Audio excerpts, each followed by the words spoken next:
China Cajun Cardboard coming at you from the great state of Louisiana. Today's video is about the first 10 cards or the first 10 items I purchased on eBay when I decided to make my triumphant return to the hobby in the year 2016. So I have got my spreadsheet. All set with every card that I have ever bought or sold. This is going to be the list, the first 10 items that I bought on eBay when I came back into the hobby after a 13-year hiatus. As you guys know, if you followed my channel and know my journey, I collected all the way through LeBron's rookie year in 2003. And then kids and wife and family and you know, coaching basketball and being a basketball dad and a soccer dad and a husband and honestly having no money as I continue to have more and more children. Yes, I have 7 children, and yes, I know what causes that. So I ran out of money and I got out of the hobby. It was just one of those things. The hobby wasn't running real hot at the time, and I'd stacked up my LeBrons and got them graded, my Carmelos and my Wades and my Bosches. And so I sat on those and put them to bed, and then I took literally 13 years off until I got back in the hobby around 2016. And Giannis was the reason I got back in. I was very hot and heavy on Giannis. I was very happy about it. It might have been late 2015. I'm not really sure. It could have been late 2015, but it was somewhere around that 2015, 2016. But I've got my spreadsheet pulled up, and I want to show you what I bought. I've got exactly what I paid for it, and then I've got Card Ladder pulled up so we can look at how funny it is. And I can tell you kind of why I was buying, who I was buying, and what I was thinking. There's some wins, some huge wins, and then there's some hilarious losses. Like I said, anybody who is on social media or who pushes out any content, who acts like they win 100% of the time is lying to your face. None of us are perfect, especially in this hobby. But to quote the great Michael Scott and Wayne Gretzky, you miss every shot you don't take. So I've always been swinging, and lately I've been swinging pretty big. But this is funny to take a little time machine back, and we'll check out what I was doing way back in late 2015 or early 2016. I'm not really sure, but we'll look together. So here's what I got. This is my spreadsheet. So I just cut and pasted the first 10 from my list. And like I said, I'm now on like a line 3,800. So I've made 3,800 different purchases in the hobby since I got back in. I know that sounds like a lot, but I guess that's like 15, 16, 17, 18, 19, 20, 21, 22. It's about 8 years worth. But every single card I have ever purchased, I have plugged into this spreadsheet, and a lot of them were in lots, right? Back in the day, I used to buy huge lots of cards. I'd buy lots raw, like sometimes 50, 100, and 200 cards raw, and then I would pick and choose what to grade. I'd clean them up, and then I would send them in for grading. And so again, I've got, I think, 3,800 lines around approximately in my spreadsheet for purchases right now. And these are lines 1 through 10 that I cut and pasted to share with you guys today. So first card we're going to look at is highlighted right here on your screen. It's the Giannis 2013 Donruss Elite New Breed Rookie Jersey Auto numbered to 299. So pretty cool Giannis card. I bought it raw for $60.99 at the time. That's the card right there on your screen. That's what you're looking at. That's exactly the card. This one's an 8.5 you're looking at. So I paid 61 bucks. This 8.5 last sold for $1,600. If we scroll back here in the Card Ladder sales history, you can see it sold for $2,650 in July. $3,000 for a PSA 8.5 here in June, $2,000 for a PSA 9. I did get it graded. I think it graded a BGS 9 if I had to remember. And I'm quite certain I probably sold that card in the $400 to $500, maybe $750 range, something like that. So would have been nice if I'd have hung on to that one, but I didn't. But here's one that sold for $3,100 in the BGS 9. So again, we can't time the market perfectly, but I'm sure you would agree 61 bucks is a pretty good price point for a raw one. Most of us would pay that for a raw one today and take our chances with PSA or BGS or SGC. Next is 2016 Prism Blue Wave lot. It was 2 Giannis Blue Wave Prisms. I guess this would be his 4th year card. I paid $5.15 for those 2 cards, funny enough. So about $2 and what is that, 67 cents each, $2.57 each, sorry. That's what the card looks like. It is serial numbered to 99. Both of mine were raw. I paid $5.15 because you know me, I love dumpster diving. The last one of these sold for $54. It looks like $54.90 right there. The card throughout history has sold for that's not it. $54.90. Here's one that sold for $71. Here's another one in a PSA 10 that sold for $154. So paying $2.57 is another pretty good win there online too. Again, timing is everything in this hobby, right? We talk about it all the time. Next is where all hell breaks loose. I started realizing that shipping is $3, sometimes $4. You're having to pay shipping. A lot of people weren't doing free shipping back then. They were charging shipping. And so I was like, well, man, look, maybe I just need to buy lots of cards. That way I pay one shipping price, but I get big bulk value. I didn't know anything about condition. I did not know anything about centering, edges, surface, nothing. I didn't know how to look at a card. I didn't know how to critique a card and examine the card closely to determine what my odds were for grading and whatnot. I did have every intention of buying the cards and grading them, but I didn't know that you wipe the cards down or that centering mattered that much. I mean, as long as the picture was on the front of the card, I figured the centering was going to be fine. Totally naive, had no idea what I was doing, and I'm taking a time machine back to a period of total ignorance in the hobby where, like today, who would be buying prestige cards, right? So I bought 11 prestige cards, and one of those prestige was the bonus shots parallel, but I paid $28. So 12 Giannis prestige rookie cards for $28. So about $2.25 for each one. That's what a PSA 10 looks like, and a PSA 10 is $450. So I'm sure I probably got about a 50% gem rate. PSA 9s are going for $135. So $2 entry point with $8 PSA grading is not a bad bang for your buck. And this is kind of the stuff that, you know, we try to explain to people who got in the hobby, even as late as 2018, 2019. It's just not the same. But especially those who got in 2020, you know, near or after the pandemic. You just can't understand how different a world it was back in 2015 and 16. So $2 each for those, and we just saw a PSA 10 sells for about $450. That's crazy profit margin. That's, you know, 100x or whatever y'all figured out. I mean, I guess if you factor grading in, it's 70x or something nuts like that. Next line, Giannis, same thing, except I did it with hoops, right? I was finding the cheapest Giannis rookie cards I could find and buying them, and bought hundreds of each. You know, Donruss, hoops, prestige, whatever I could get my hands on, I was buying them. I don't even know if he had a Donruss, but hoops, prestige, SPL Fennec was another cheap one that I was buying. So 18 hoops cards, and there was also 2 prestige, so 20 cards for $29. So a little bit over $1 per card. Same deal. When we look up the hoops card, here it is. That's what it looks like. Everybody's familiar with that one. Of course, they got the red back and the gold parallel and whatnot, but I was just buying the base cheapo versions. Again, I didn't look at centering, so I'm not sitting here telling you they all came back PSA 10, but I did grade them. And, you know, PSA 10s are selling for $400. PSA 9s are selling for $143, so about the same as the prestige.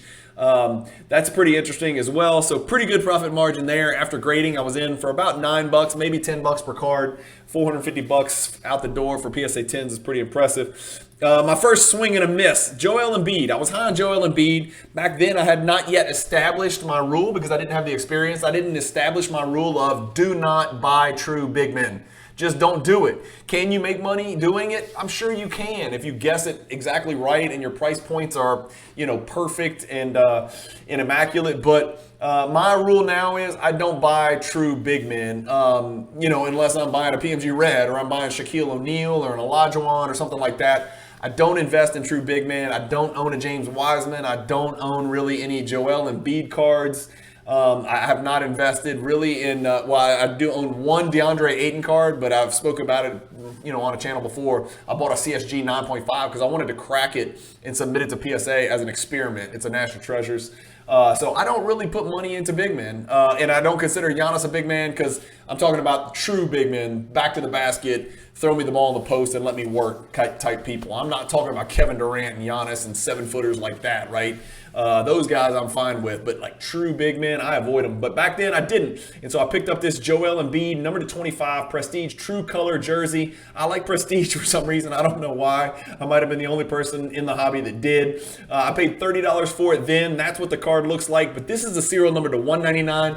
Mine was number to 25, and it was probably a little bit more valuable than this, but this one sold for $8 recently. We'll pull up some of the other true colors. I couldn't find a 25 that sold. I just couldn't.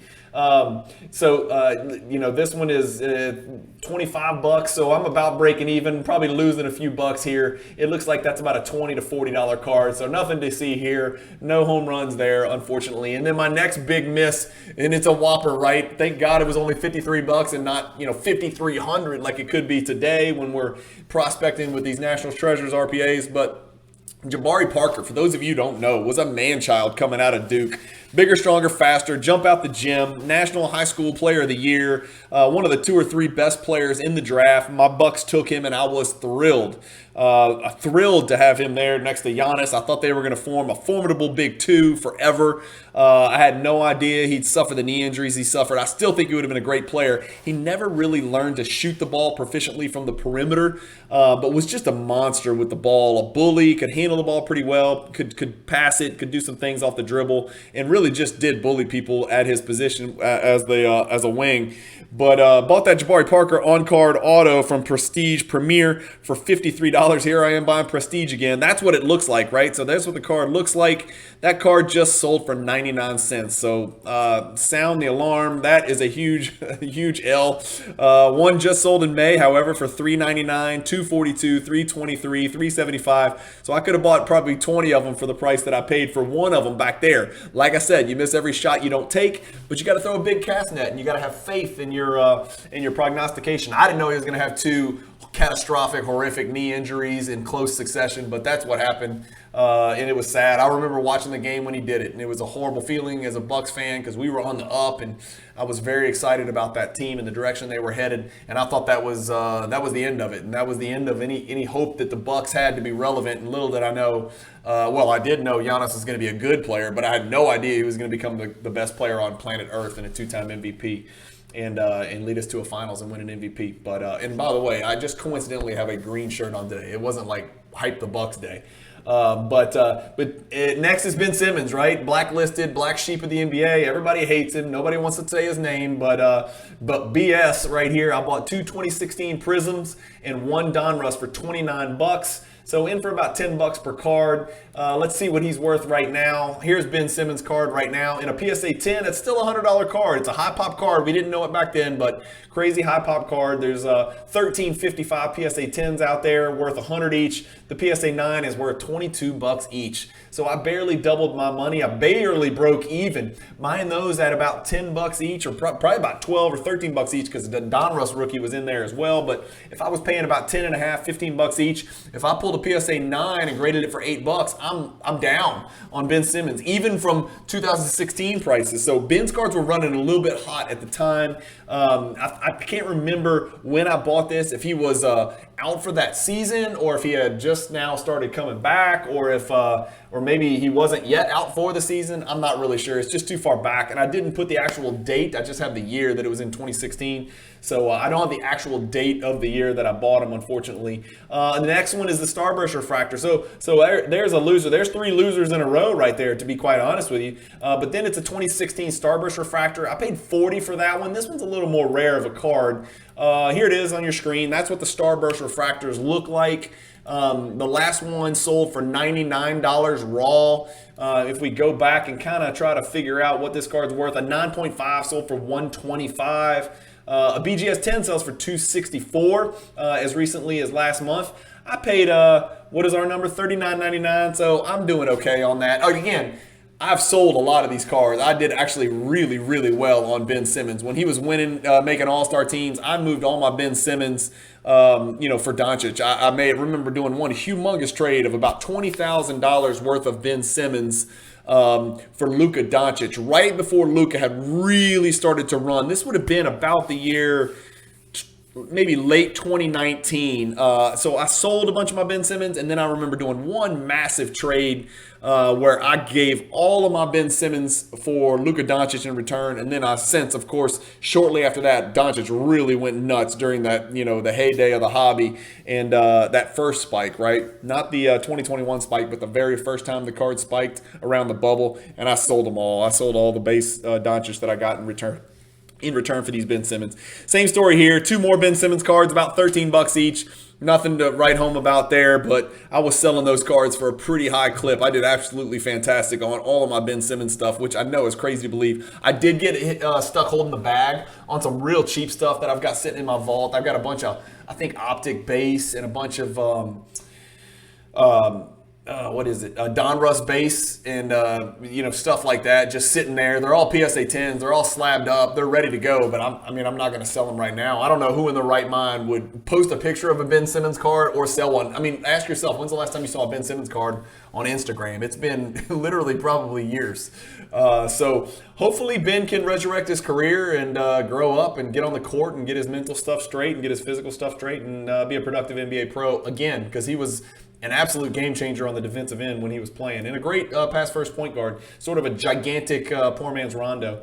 Not really a poor man's Rondo. He's 2-time MVP and an All-NBA player. Jalen Brown, 2016 Prism Auto Rookie Card for $30. Yes, please. I'll take 1,000 of those. $30 for a Jalen Brown Rookie Auto. That's what the card looks like in PSA 9. It was horizontal that year. I remember I also bought 2 blues and an orange auto. So pretty cool cards there. This one sells for about $241 or $265. If we look that card up, we can see what some of the other ones are. Yeah, $265 is what it sold for. That's a blue right there, which I've got. I'm trying to find another one of those horizontal. Those are actually kind of rare. 2016 Prism Autos are actually pretty stinking rare, to be quite honest with you. I don't even see another one. That's how rare they are. You know, you would think you would find a bunch of Prism sticker autographs, but there was not that many to go around. Oh, there you go. There's the upright, the vertical one, right? So that one's $244. So I did pretty dang good there picking that Jalen up for $30. Anyway, that's it. I just wanted to give you guys kind of a snapshot of what I was doing back in 2016 and how I got back into the hobby.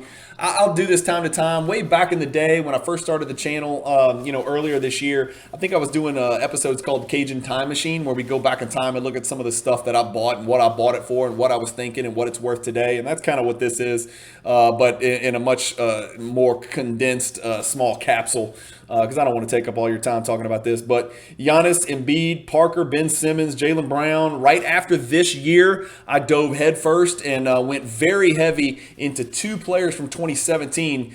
Dennis Smith, unfortunately, but also De'Aaron Fox, who I was buying his base prism for about $2 each, maybe $3 each. His silvers were about $10 to $11, and so bought hundreds of those and did really well on those De'Aaron Foxes, and did really well on Donovan Mitchell as well. I didn't touch Tatum for some reason. I chose Donovan Mitchell then, and I still choose Donovan Mitchell now. I'm just not a big Tatum fan, as you guys know. He is a good player, and I am wearing green, so that is that. But anyway, that's kind of the way I got back into the hobby, is buying a bunch of raw cards just in humongous quantities, low-end crap, grading it with PSA, selling it for crazy margins. Even the 9s making double profit margins, but the 10s making 10, 12 profit margin, 10x, 12x, 20x, 50x sometimes on some cards. I know it sounds crazy because those opportunities don't really exist anymore, but you got to remember, at that time, the hobby demand and the number of entrants into the hobby was exploding at such an exorbitant rate that it was just easy to do. It really didn't even matter who you were buying. I mean, you could have done it with buying Markelle Fultz raw, grading and flipping him, and he didn't exactly come out of the gates blazing. So I made great money on guys like De'Aaron Fox and Ben Simmons, and now I have held on to a great quantity of my De'Aaron Fox for sure, because I still think the best for De'Aaron Fox is ahead of him. Maybe I'm wrong, maybe I'm naive, but that's my belief, and I believe once he gets out of prison, I'm at Sacramento, I think his cards will appreciate in value, and there'll be a little more hype around him. And if you can give him the keys to a Ferrari instead of giving him the keys to a Prius, which is what he's driving now, I really think his cards are going to go up in value as well from an investment perspective. So anyway, that's my story. That's what I did. That's how I got back in the hobby. Hopefully that's not too boring. But it is just a reminder, if you total up this column of the stuff that I bought, those first 10 items cost me a total of $333. So just to give you an idea of kind of where I began, it was buying penny stocks just like this. Teeny tiny little penny stocks, paper rookies, little chintzy cards like this in large lots, you know, grinding, cleaning, making sure they're centered, sending them off to PSA or BGS, getting them graded, and then flipping them on Facebook and Instagram and eBay. That's it. And then just, you know, do that, rinse, repeat, and just keep doing it. And it worked for a really long time.